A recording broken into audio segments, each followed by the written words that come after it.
Hey everyone, Matt here from Docs Running, and today we're going to do a 100-mile review of the On Cloudboom Strike. Now this is one of On's super racing shoes. It is definitely the best super shoe that they've put out. The Cloudboom Echo 3 was a great update from some of the stuff they've done in the previous, but it was still a lot firmer than I was expected. This brings in a full-length Helion HF, both midsole as well as a drop-in midsole, which creates this incredibly bouncy ride that I have really enjoyed. And I really want to update you, A, how the durability of outsole is doing, how the durability of the midsole is doing, and how this fit has changed over time. Because there were some things that I was a little nervous about at first that actually work pretty well, but they're going to work for specific people for specific reasons. So let's get into this. We're going to talk about A, how it's doing over these miles, what the shoe's about, who it's best for, and of course we're going to start with specs. Starting first in men's size 9, it's going to come in at 7.5 ounces or about 215 grams. Women's size 8 is going to come in at about 6.6 ounces and 187 grams. Per original measurements we were given, it's 39.5 millimeters in the heel, 35.5 in the forefoot, 35.5 in the forefoot for a 4 millimeter drop. Although Running Warehouse is now saying 43, 39, so it's pretty tall up there. It's still technically race legal from my understanding. 4 millimeter drop. It doesn't actually feel that low. I'd put it more in like the 5 to 6 millimeter drop range. Well, it feels like it's definitely not the highest, but it's definitely not as low as a 4 millimeter drop shoe. But it does feel on the slightly lower end. So those are the sense of that, be aware of it, but it never felt really, really low drop at any point. Even going uphill, it's been totally fine. It's a really smooth racing shoe.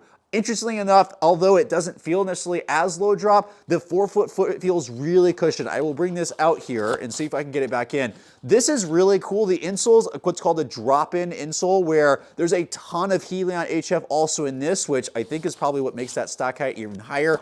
It gives a lot of additional cushioning in the forefoot, so getting up in your toes feels really, really, really good in this shoe. The heel is also really bouncy, so no matter where you land, it's gonna feel really great.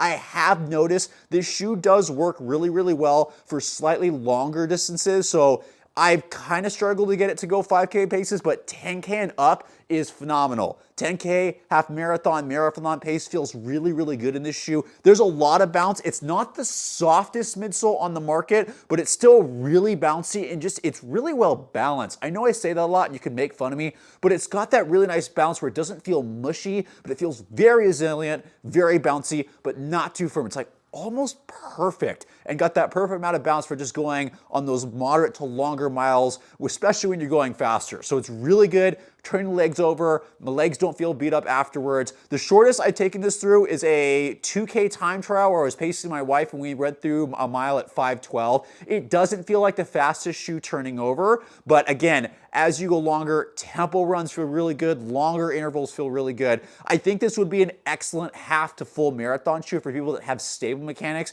For me, I get a little fatigued at about the 10-mile to half marathon just because the width is just so narrow in that heel. It doesn't feel unstable, which is really nice. I think that's partially because of the groove right here and the separated pieces right here. So this lateral piece does compress separately than the medial side, which someone like me that lands hard here does make it feel a little less unstable. But once I get to those longer miles, I don't feel like it's quite stable enough for me personally. I start to fatigue. But those who have neutral mechanics, this is going to be a great long distance shoe because it just feels like it can keep going and going at least as long as you can, which for me is about the half marathon mark. So I actually might, it's lasting long enough. I have a couple half marathons that my wife and I might do. I might pull this on because it's actually still doing really, really well. So longer distance shoe for sure. Still got plenty of bounce, still can move into that 10K distance. Some people might be able to use it for 5K, but I think it's a longer distance shoe that rolls really, really nicely. I'm going to go back to this and say this shoe has lasted really well. I only just began to rip through some of the outsole here, and for those that have followed this channel, you know that I'm really hard on shoes, so to get this to 100 miles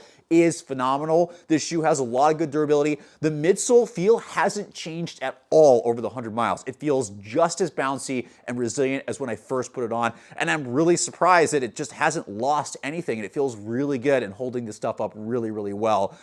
The only thing this is starting to wear out a little bit, but that hasn't impacted the feel. Despite this, it feels exactly the same, rides the same. So still really, really good. But it's really is stiff though. I will say that because of the additional cushioning in the forefoot for the insole, it feels great to get up here, but even though it's really stiff, they did the bevel really well, they did the forefoot rocker, so it just rolls along really, really nicely no matter where you're landing. I've really liked it. Again, for those longer miles. The fit was the only thing that was a little interesting to me. When I first got this, I swore this felt like it was like a half size long almost, and I was a little bit concerned. But then on a run, that disappears. And when I was actually checking, and a lot of times what I was taught in running stores when I would teach people is you want about a half to a full thumb's width between the end of your big toe and the shoe. Even in racing shoes, especially if you're going longer distance, you want that room there because you're going to have a little bit of swelling.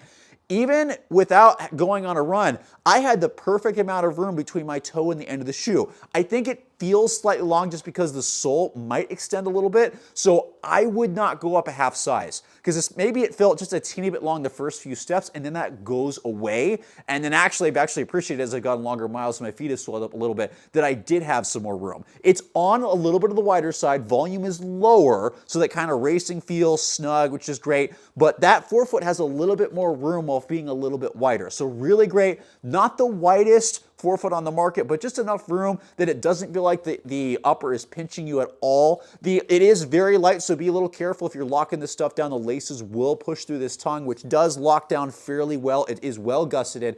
And the heel collar is actually really nice, very thin. There is a heel counter back here. It has not bothered me at all because it's fairly flexible, but it does a little piece back there that gives it just a teeny bit of structure. And overall, this upper is really light and for the most part fits very comfortably. Just make sure you have higher socks because this can dig into your heel a little bit if you wear low socks. If you wear high socks, which it's winter in the Northwest, I'm always wearing high socks, this is fine. So just make sure you got taller stuff.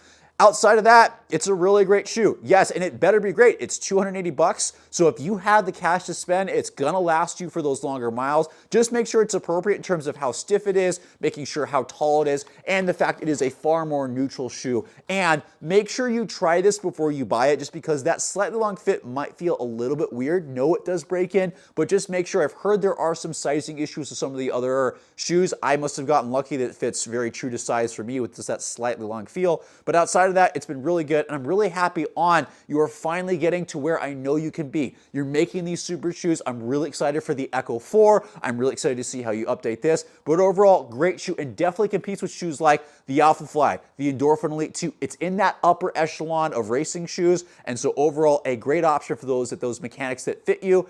And last but not least, please let me know if you agree or disagree. This has been a very interesting shoe for a lot of different people. If you've tried it, let me know what you think. Let me know if there's any comparisons you'd like us to make.